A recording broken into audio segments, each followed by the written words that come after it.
नमस्कार दोस्तों, सबसे पहले न्यूज है वेनेजुएला से, जो कि दक्षिण अमेरिका में है। वेनेजुएला जिसकी राजधानी है काराकस। यहाँ के बारे में न्यूज ये है कि पहली बात तो ये याद रखना है आपको, निकोलस मादुरो यहाँ के राष्ट्रपति हैं। अब आपको न्यूज बताते हैं, जॉर्डन गॉर्डरियो हैं जो कि फॉर्मर यूएस ग्रीन बेरेट हैं, एक सोल्जर हैं यूएस के।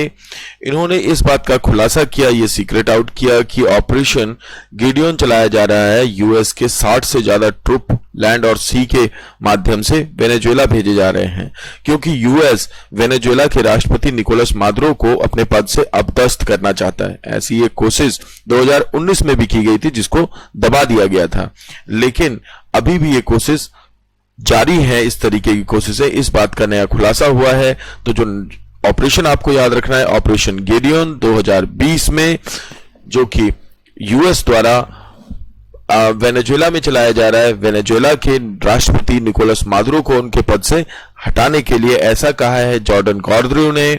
वेनेजुएला जिसकी राजधानी है काराकस, और वेनेजुएला जो कि है दक्षिण अमेरिका में। नेक्स्ट न्यूज आती है कनाडा से। भाई, कनाडा के अंदर एक बहुत मास लेवल पे, बड़े लेवल पे गन शूटिंग हुई, जिसका हर्जाना आम जनता को भुगतना पड़ा। 1 मई को वहां के पीएम ट्रूडो ने रिजल्ट के रूप में वहां पे असॉल्ट राइफल पर बैन लगा दिया। यूएस, कनाडा और ऐसे बहुत सारे देश हैं जिनमें की गन रखने की इजाजत है सिविलियंस को, और वहां पे आम रूप से गन्स बेची जाती हैं, डेफिनेटली लाइसेंस्ड रूप में। तो अब इन सारी गन्स को रखने, बेचने या खरीदने पर रोक लगा दी गई है। इसमें 1500 प्रकार की असॉल्ट राइफल्स हैं जिनको कि खरीदने, बेचने और रखने पर रोक लगाई है। याद रखिएगा, कनाडा के प्रधानमंत्री हैं ट्रूडो, उन्होंने गन रिस्ट्रिक्शंस कर दिया है कनाडा के अंदर। कनाडा जिसकी राजधानी है ओटावा, जो कि नॉर्थ अमेरिका में है। तो आगे बढ़ते हैं। नेक्स्ट न्यूज है भारत से, आंध्र प्रदेश से। आंध्र प्रदेश के सीएम हैं वाईएस जगनमोहन रेड्डी। 1953 में आंध्र प्रदेश का गठन हुआ था, भाषाई आधार पर बनने वाला पहला राज्य था। अब इसकी बात करें तो अभी वाईएस जगनमोहन रेड्डी ने रीस्टार्ट नाम का एक प्रोग्राम चालू किया है, जो कि एमएसएमई यानी माइक्रो और स्मॉल लेवल की जो कंपनीज होती हैं उनको बेहतर करने के लिए बनाया गया है। इसमें 98,000 यूनिट्स को इससे बेनिफिट मिलेगा, जिसमें कि लगभग 10 लाख से ज्यादा लोगों को एम्प्लॉयमेंट का बेनिफिट होगा। इसमें 1100 करोड़ जो रुपया है उसको खर्च करके और इस सेक्टर को बेहतर करने की कोशिश की जाएगी। आपको याद रखना है दैट आंध्र प्रदेश जिसके सीएम है वाईएस जगनमोहन रेड्डी, इन्होंने यहां पे एक प्रोग्राम चालू किया है, जिस प्रोग्राम का नाम है रीस्टार्ट, जो कि एमएसएमई की बेहतर व्यवस्था करने के लिए बनाया जाएगा। 98,000 यूनिट्स को इसका बेनिफिट मिलेगा। 1100 करोड़ रुपया इस सेक्टर के रिवाइवल के लिए खर्च किया जाएगा, जिसमें 10 लाख से ज्यादा लोगों को रोजगार प्राप्त होगा। नेक्स्ट इंफॉर्मेशन है anti government protest in Slovenia. Slovenia जो कि यूरोप में है,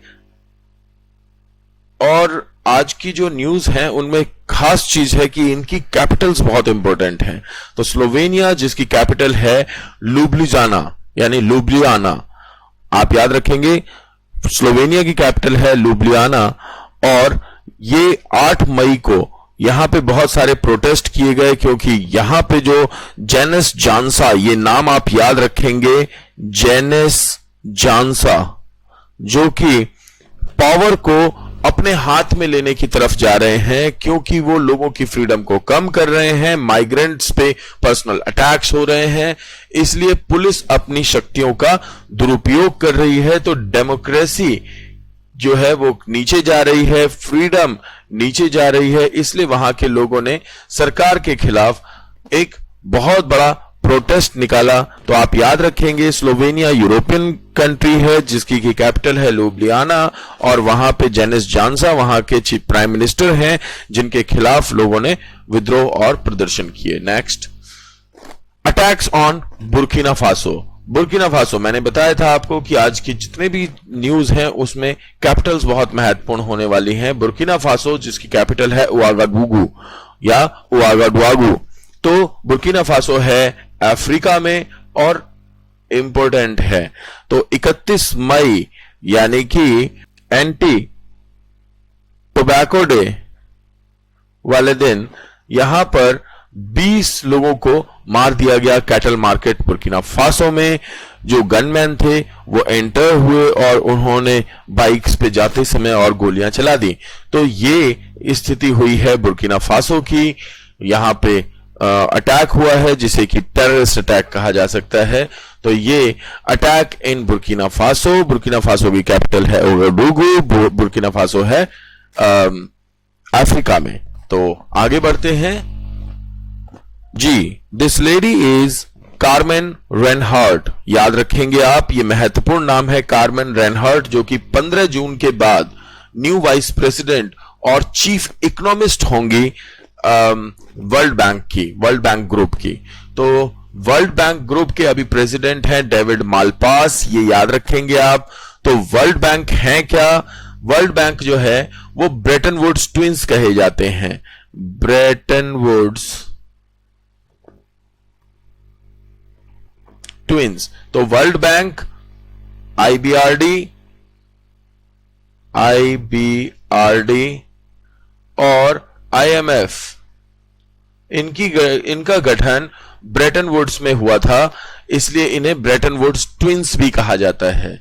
तो जो वर्ल्ड बैंक ग्रुप है उसके अंदर जो नंबर ऑफ बैंक्स आते हैं इनको मिला करके एक वर्ल्ड बैंक ग्रुप बनता है, जिसमें कि आईएमएफ, आईबीआरडी यानी वर्ल्ड बैंक, इनको ब्रेटन वुड्स ट्विंस कहा जाता है। इनके हेड हैं, प्रेसिडेंट हैं डेविड मालपास और न्यू वाइस प्रेसिडेंट होंगी, चीफ इकोनॉमिस्ट होंगी 15 जून के बाद में कार्मेन रेनहार्ट, जो कि हार्वर्ड यूनिवर्सिटी में प्रोफेसर रह चुकी हैं। तो ये आपको याद रखना है। Thank you so much.